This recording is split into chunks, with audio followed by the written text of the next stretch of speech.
Showed many, many years, Class A, Arabian. So the way I look at it, if you can train Arabian not to spook, you're an expert in the field, okay? Saddlebred, that kind of thing. But joking aside, all horses have the same type of fears and attitudes. They just react differently according to their breed. You know, maybe an Arabian has more energy, but I have an Arabian that's my beginning lesson horse, and she has no energy. So they all do typically the same thing. The breeds are a little bit different. So I always tell people, pick the breed that you like to look at and you want to feed, and then find a good individual in that breed. You know, because people, when I first started training, everyone thought paints and quarter horses were the only breed to buy. They were the calmest, they were the best. And Vicki, didn't I earn a lot of money off paints and quarter horses? And it doesn't mean that they're bad. It means they're so popular and they still hadn't been properly trained. Okay, so anyway, so let's go back to the story. You were talking about a horse or her horse. Jamie's horse. Jamie should probably tell the story. Okay, Jamie? Talk. What were we talking about? You were saying that you've had your horse a while, and your horse spooks, and we didn't get into it because I said everyone might want to hear the story. Well, I don't ride him very much. Because he spooks? No, because I have other things to do. Mm-hmm. So I ride him maybe twice a week, and then I gotta lunge the heck out of him. But if I take him out without that, then he jumps around and acts crazy. Right. And Now that's what I wanted to address, the lunging factor. And I also want to say the disclaimer that I do what I do, and everybody does what they do, and so-and-so does what, and there's 10 different ways to do something correct, 20 different ways to do something correct. So just because I believe in something doesn't mean that everyone has to believe in it, okay? So I love questions like, well, why do you think this, or why do you do that? Because the answer is I've lived long enough now that when I find something that works, I work on that. I develop it. I might try something that doesn't work, but that was when in the beginning, first 10 years I was training. So I kind of discard things that don't work well. Then you also have to keep things that people like because the customer's always right. So I don't mind doing something that takes longer if that's what the customer likes, as long as I don't get hurt. Okay? Because rule number 1 is you guys don't get hurt, and rule number 2 is the horse doesn't get hurt. I also believe that when you have 3 different things that are correct, I'm going to choose the one that works fastest. Okay? If all 3 will reach the same end, I'm going to choose the one that gets me there quicker because it saves the customer money and it saves me a lot of work. Okay? But I will never do quicker at the expense of losing a foundation thing that I think is very important. Okay? If I skip a foundation thing, like for instance, I got a broke horse in that somebody's been taking on the trail, and it's a nice broke horse. It has some issues and doesn't yield to the bit, goes with a tight back, spooks, but is what you would call a good enough horse. She hasn't come off it yet. Okay? But I mean this in a nice way. But everybody thinks that way. You know, like, well, I haven't fallen off my horse, and then I see the horse doing things, and I just think, give you 6 months, you know. So what I'm saying is, I don't think of the horse as a bad horse or a dangerous horse. But what's neat is she's had another horse with me before. Well, if you've been on Facebook, it's that Palomino we sold, the gated one. So she saw the spook stuff I did with that horse, and then she brought this one in. She wants him just being really good. So now I forgot why I got on the subject of that horse. Okay, probably just the fact that, skipping steps. Since he's already broke, I didn't put him in here for 2 weeks and teach him my round pin 101, which is go to the left, go to the right, never turn your back to me and come when you're called. And I teach him that in one lesson. And I'm going to do that seminar after the first of the year because, you know, it's amazing when a horse does all that, and then on the second day, when I bring the horse in here, he doesn't make mistakes. And I don't know any human I can teach something in one lesson and the next day they remember everything they're taught.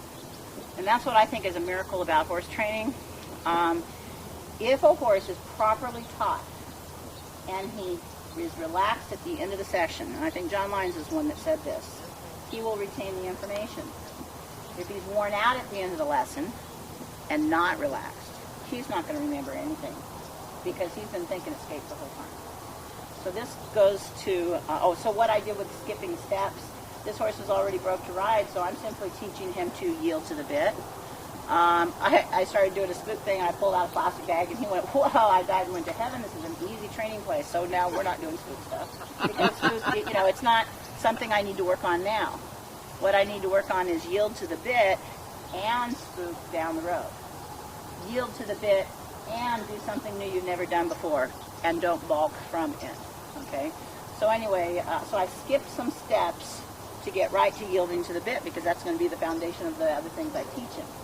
But I don't skip steps on a young horse or a new horse that I've never seen. Like if someone brings in a horse and says, oh, he's broke to ride, and I just want you to go on the trail. He needs wet saddle blankets, more mileage. And I go, well, no problem. Why don't you hop on him and take him down the trail? Let me see where his problems are. Right. Well, you're the trainer. So it goes back to rule number 1. If a horse has a foundation of yielding, and then we're not just talking to the bit, yielding in their mind, okay? If they have a foundation of yielding and not questioning. Now, your horses question you all the time, but guess what they do? They say, Gene, I don't think I'm going to go over that tarp. That looks pretty scary to me. And then I go, well, what would you like to do? And the horse says, well, I'd like to go left, right, or backwards. And then I say, well, let's see how it works for you. So I go to the left, and I teach him something to the left. And I go to the right, and I teach him something to the right. And I go back there, and I teach him something over there. The only place I don't teach is right here at the edge of the tarp. So that teaches a horse a concept. The stop is a wonderful place to be, where I leave them alone. So I never make a horse go through the tarp. Never make a horse go through water. I never make a horse like plastic bags or all the other things we want them to do. I make them wish they were there instead of over there. And they make the decision. And if you can convince the horse to make the right decision, which is what you want to do, then you have a trained horse. But if you make the horse do it, and I know all the ways of making a horse do things. I learned when I was young. And then I found out it doesn't work. When you find something big enough that's scary that the horse doesn't like, he's not going to do it no matter what you do. I don't know how many of you guys saw the video I put up yesterday about the little baby getting her feet trimmed. Okay? And I admitted, I don't think I've ever had a baby get a first-time trim as good as she did. It was amazing. And I put a small foundation on her. I didn't work with her a whole lot. She's learning Round Pen 101. She came in a little bit sore, so we couldn't do. I taught her to be caught because we couldn't catch her. Taught her that in her corral. Taught her to lead. She gets turned out and put up. And then when she was better, I started teaching her Round Pen 101. First time I went to touch her leg, all I did was bend over, and she's like pulling me somewhere else. So, maybe someone has picked up a leg. Maybe she didn't want me to bend over. I don't know. So I took my little stick, and I touched her legs. And if I got to a back leg, bam, bam, So I'm not about to do that with my hand. But what's so neat about that, if you touch a horse and they go bam, and you touch them here and they go dang, and they do stuff like this, they get awful tired of doing that. I go, do you want me to touch you there? No, bang. Okay, do you want me to touch you there? No, bang. Do you want me to touch you there? Uh-uh. And then pretty soon they're going, and you say, can I touch you there? And they say, go ahead. I'm not going to pick that leg up anymore. So I did that lesson until its conclusion, which is she was tired of going over here and then going over here and then doing all this stuff because I kept her localized. And finally she found out if she stood still, this felt kind of good. And so she just started learning, that being scratched felt kind of good while she was catching her breath. Because she had manure and stuff on her for at least a week because I couldn't get it off of her because it wasn't that important. If I'm trying to get it off her and she's scooting around, that's not teaching her anything. It's teaching her I'm a jerk. Okay? But when she wanted to stand still and you start scratching the dirty spots, you do a little here and a little there and a little there, they start saying, oh, that feels good. Okay. So that was that first time with the stick. And then the second time, I gingerly used my hand and I simply made her shift her weight and pick a foot up, not hold it. And so that's 2 lessons. And then she goes to the shoer, and when the shoer came walking down, she's looking behind her going like this because I was leading her that way. And she's scooting, and so I'm thinking, oh, shoot, she knows what the flappy things on a shoer is. So I thought we were going to have problems. She didn't. She just stood there. And so that was a lucky thing. But I still laid a foundation. So now we're going to go to lunging. I believe that lunging a horse is a mindless exercise that gets a horse very fit, to have a lot of fun moving their feet in any direction they want, not necessarily the direction we want. Okay? I didn't used to believe this. So I am perfectly willing for people to disagree with me, because in my younger days when I was showing, you hired a kid to lunge all your horses before you rode them. You lunged them, you rode them. You go to a horse show, you got the lunge kid, they lunge the horses, you train them. It's what every trainer I knew did. So of course I did it.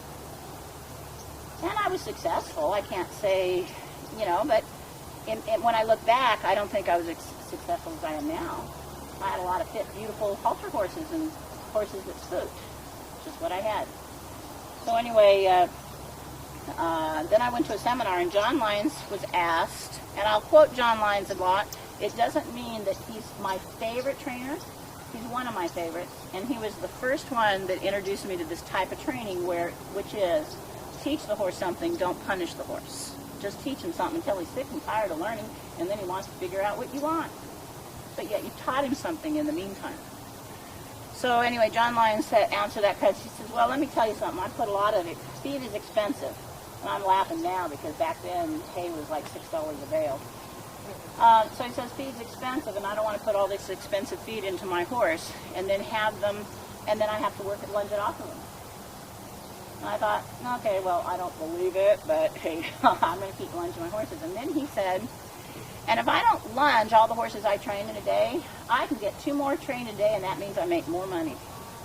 Ching! Boy, he had my attention because I wanted to make more money. So I immediately, I kind of didn't learn a whole lot that day. And I went home, quit lunging horses, and in 3 days I got bucked off. Okay, and that was when I broke my rear impulse on the Palomino. So, and she wasn't a mean horse and she wasn't a bucker, but she was used to lunging first. Okay, but I still, it was a 3-day seminar, and I'm listening to this guy, and I'm understanding what he's saying. He says, don't get your horse's body fitter than their mind. Okay? He says, if you get their body fitter than what they know, they just have a lot of fun dinking with you because they feel good. He says, if they're out of shape, they might think harder when they're breathing harder. So, yes, you do sometimes use out of breath to teach a horse, but I don't make a horse get out of breath. He gets out of breath all on his own. I'm just training him. He just gets out of breath. And then when he wants to relax, I leave him alone. But what most people do is when the horse is out of breath and wants to stand there, they keep dinking with him. And that's not nice. See, I want the horse to learn, if he sucks up to me, if he moves right next to me, this is the stop area, I will leave him alone. Because I have plenty of time to tell him to stay out there. I don't want him in my lap. Of course not.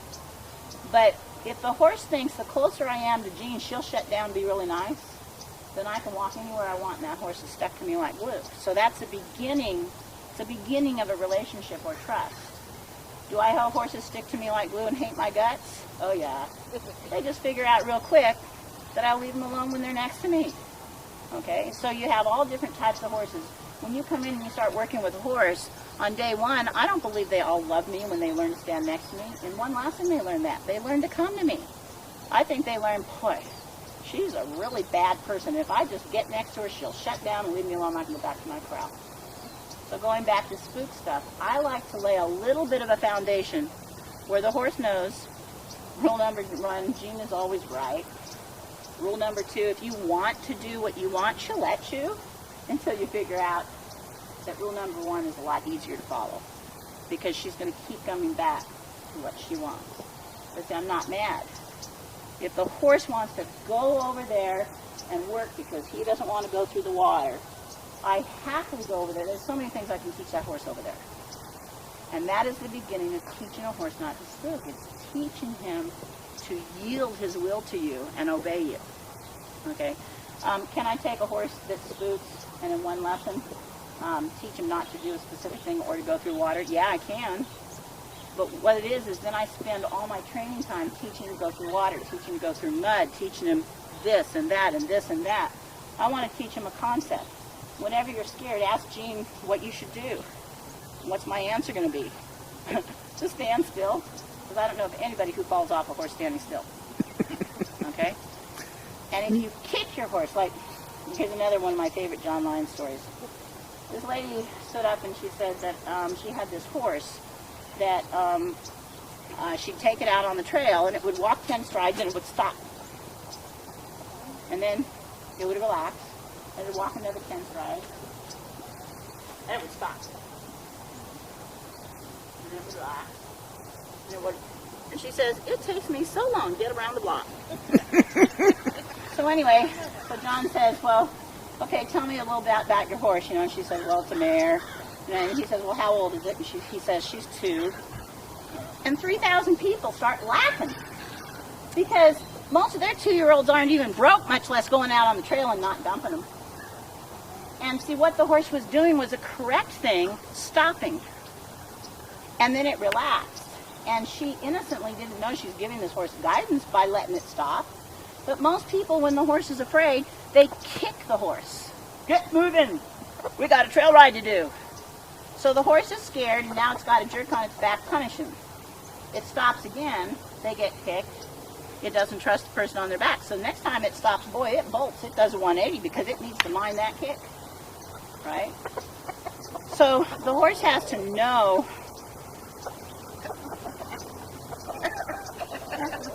We are kind of breaking up the chicken's routine here.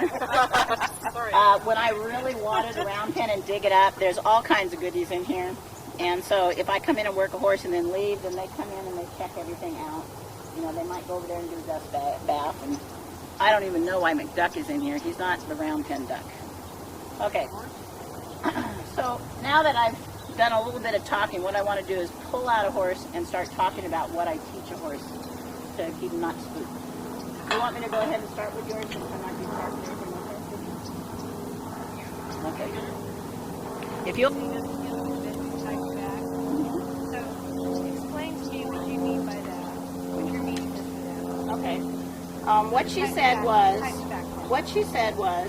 she's got I started talking about a horse that I got in that was broken. I'm kind of skipping steps where I'm just teaching him to yield to the bit, and he's very tight in the back. And remember, I'm not a vet. What I think and whatever, it's just my experience. I don't have this diploma that says I know what's wrong with the horse. But I noticed that as soon as I start brushing the horse, he's going squat, squat, squat, And, normally if you take your fingernails and you go down the back of a horse, they'll kind of go like that, but they usually don't drop away from you, okay? And if you do this down their croup, then they'll take and they'll tuck their croup and lift their stomach. So there's lots of neat exercises you can do with your fingernails. In fact, Susan, you know what they are because her chiropractor taught her how to do it with her horse. Mm-hmm. But just normal brushing, I don't think it's normal for a horse to squat and do stuff like that, unless they're a baby and they've never been brushed. So when I see a horse do that, I feel that their back might be a little bit sore, might be. And sometimes when a horse is carrying a rider, they do what I call hollow back. They carry a rider like this instead of like this. Okay? So one of the signs is generally a hollow back horse will have his head up, generally. But look at a 6-year dressage horse, they'll have their head up and their back is rounded and beautiful. So it takes a lot of strength to round your back and also keep your head up in a nice position too. So if I teach a horse to yield to the bit and drop their head, then what happens as soon as, even the most untrained horse, if they sit there and they put their head down like this, look what happens to my back. It rounded. It's pretty hard for a tired horse or a relaxed horse to put their nose all the way down here. I can't even do it. And hollow back, okay? Notice I keep my butt away from the camera. I'm very angle. So, hi, Anna. So anyway, if I teach that horse to yield to the bit, the first thing he's going to do is he's going to yield sideways like this with his back hollow. But I keep him going around that way, and then pretty soon he drops that left ear, and I let go of his face. Then he raises his head. Yield, drop the ear. Yield. So we're not really talking about yielding to the bit. That's another seminar. But what's happening now is he's gone, she's going to keep doing this. My back's feeling kind of tight, and so is my withers. And so he's learned that if he just drops his head, if he's bit this way or if he's not bit, like if I unbit him, he puts his head down and he relaxes, and I let him feel how good that feels. Because he has to make the decision that that feels good before he'll want to do it. Okay? And then I want him to drive forward, round his back, drive forward, round his back. And I've always done this with trail horses. I teach all my trail horses dressage. In fact, Susan talked me into showing a horse dressage a couple of weeks ago. I had a lot of fun with it. And the thing that's neat about that, it's what all your horses should know anyway. It helps keep them sound. They use all parts of their body. So going back to the tightness in the back, if a horse is tight in their back and they're afraid of something, they almost always go that way, they spin. And so one of the things you do to teach a horse to relax is to drop their head. Okay? So a horse with a tight back, I'm going to start teaching kneel to the bit, drop their head. And once he's doing that a little bit better, I can do a lot more spook stuff with him. However, babies that aren't broke, I do spook stuff with them. I don't keep them drop their head. They drop their head because they find out.